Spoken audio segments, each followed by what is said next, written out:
Merci beaucoup, Denis. Avec plaisir. Ça va? On a beaucoup triché, toi t'as pas triché. Ouais, non, j'ai pas triché.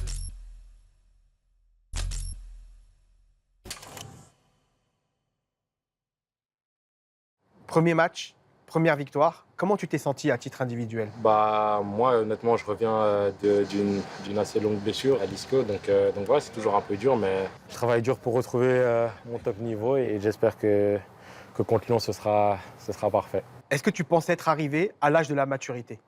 Oui, clairement, je pense que voilà, après, c'est sûr que quand tu as 22 ans, t'as les jambes un peu plus fraîches et tu es un peu plus vif, mais non, honnêtement, je me sens réellement bien.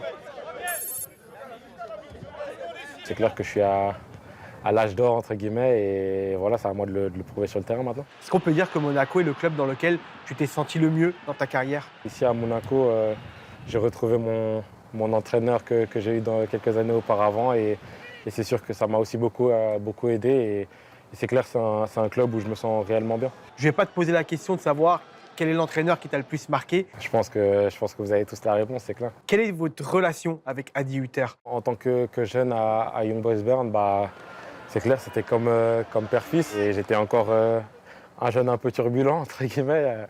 J'avais pas mal de peine à me réveiller et tout ça, et je pense que voilà, il m'a aussi impliqué cette discipline que je n'avais pas auparavant, et voilà, je pense que cet entraîneur m'a beaucoup apporté.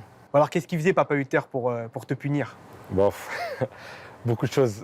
Quand j'étais en jeune, j'arrivais en retard, du coup j'avais des punitions, je devais faire des courses, j'ai dû faire des corvées, j'ai dû prendre le matériel de tous les coéquipiers après chaque entraînement. J'en ai bavé un peu, entre guillemets, bon après c'était mérité, mais j'ai beaucoup appris, beaucoup appris.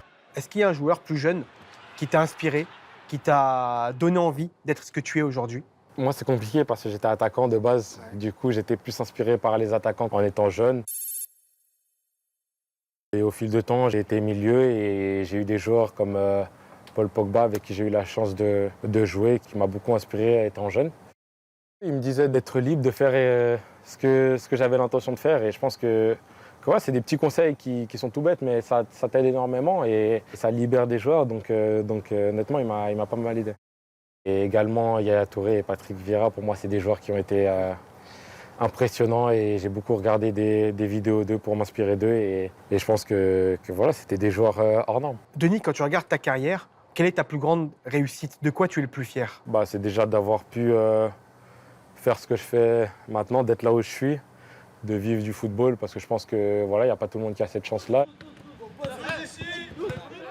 On n'a pas toujours eu la vie facile, donc c'est sûr que pour moi, ça, c'est ma plus grande joie, de pouvoir être où je suis et de pouvoir aider ma famille également avec ce que je fais. Pour ma mère surtout, je pense que voilà, elle a fait du mieux qu'elle peut pour nous rendre la vie facile à mon frère et ma sœur, et je pense qu'elle a très bien fait les choses. On n'a manqué de rien, entre guillemets, et je sais que ça a été quand même très dur pour elle. Elle a dû faire beaucoup de sacrifices, donc voilà, beaucoup de respect pour ma mère. Merci beaucoup. Merci à vous. Merci.